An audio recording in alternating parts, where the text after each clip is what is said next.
Hi everyone, here's the Book Chemist once again, and today I'm reviewing Barsk by Lawrence M. Schoen, which is a book I'd like to... It's an excellent science fiction novel I first wanted to describe as Zootopia in space, but although that gives you kind of an idea, that's not a good definition at all. A great definition, this novel in a nutshell, if you ask me, is that it is The Island of Dr. Moreau by, of course, H.G. Wells, meeting Frank Herbert's Dune. If this premise, if this idea fascinates you in any way, do read Barsk, because you're going to love it. Barsk is a peculiar exercise in world building. It's a sci-fi novel based around an intergalactic society peopled by anthropomorphic animals. But most of the main characters are elephants, actually anthropomorphic elephants, but there are also sloths and bisons and bears and pandas and all sorts of animals. Character building is excellent in this novel, which is no easy feat to pull off, considering that most of these characters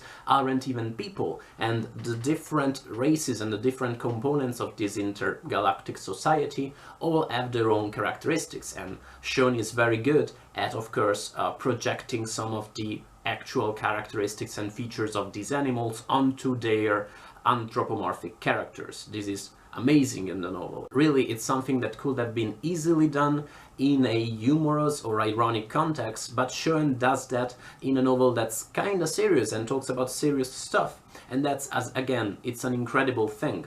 And as I said, the characterization is amazing, and all of these characters are multifaceted, multi-layered, and some of the good ones in the end turn out to be worse than you expected. Some of the bad ones reveal themselves to be good, and there are few to no black or white characters in this book. In this way, it's amazingly characterized. World building is also excellent in this novel. Most of the action takes place on the planet of Barsk, which gives the novel its title, which is a place where people, elephant people, live on trees. It's kind of an archipelago of islands in a vast ocean, and this is a society based around wood, but at the same time there are space elevators, there are universities, there are spaceships, and this kind of like clash between different images of the world, this kind of almost medieval world with a contemporary society in space, is done very beautifully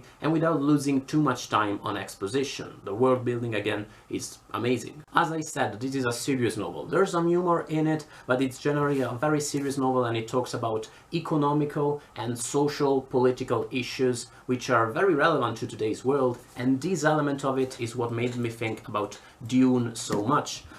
It has that same mixture of action, thrilling action too, and reflections and discussions on especially economical principles and economical dynamics in this intergalactic society. Of course, a science fiction novel based around anthropomorphic animal people is a great occasion to use that familiarization, and this novel uses that brilliantly. That familiarization is when you, of course, have to present a new world, like the world from the perspective of an elephant man, and you do that in order to defamiliarize, to take out of context a few elements of today's world, of the world we all inhabit, in order to think about them in a new way. For instance, when you approach everyday life from the perspective of someone who is not used to living it, you might start wondering, and you might realize some of its most absurd elements and aspects you hadn't noticed. And you read about this society of elephants and about this intergalactic alliance, and you read about the racism and prejudices in it, about its relationship with nature and with economics. You start wondering which ones of these elements are there in today's world too, which ones are not, if that is a good thing or a bad thing. Excellent thinking. This is actually very much an academics novel. Lawrence Schoen is actually an academic, and not from the humanities actually, and some of the passages in this book about psychology, about neurosciences, tend to get a little complicated and a little scientific in their jargon, the way most novels written by academics tend to do, but that never gets too complicated and out of hand.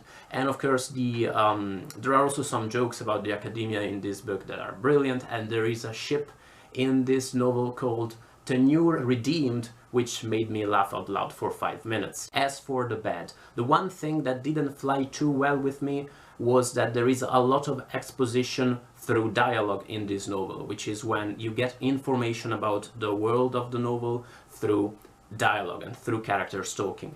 If we were having coffee together and you asked me how I like my coffee, and I answer something like, oh, I love coffee, it's the warm and bitter beverage that is often drunk socially and helps me focus and concentrate, you would think that there's something wrong with me, that I'm about to have a seizure or something.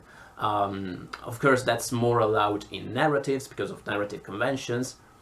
Exposition through dialogue, by the way, not having seizures, that still has to make sense narratively, but again, I'm not a huge fan of that. If you take writing manuals, especially American writing manuals, they will tell you to avoid telling, including exposition outside dialogue, like the plague, because they hate it. I have no problem personally with telling, so there's that. It's not like this issue I'm talking about hinders Barsk in any major way or makes it a bad novel at all. And of course, it's mostly concentrated in the first half of the book. Overall, Barsk is an excellent science fiction novel. It achieves beautifully everything it sets out to achieve, and if you are a science fiction fan, especially if you are a fan of Frank Herbert's Dune, then I warmly recommend you read this book. It's a very accomplished novel, as I said, and it pulls off beautifully a few quite difficult feats. Let me know what you thought of Barsk if you've already read it, what you think about it once you've read it, and of course let me know what's on your mind in general. Thank you once again for watching, guys. I'll see you in the next one. Bye, guys.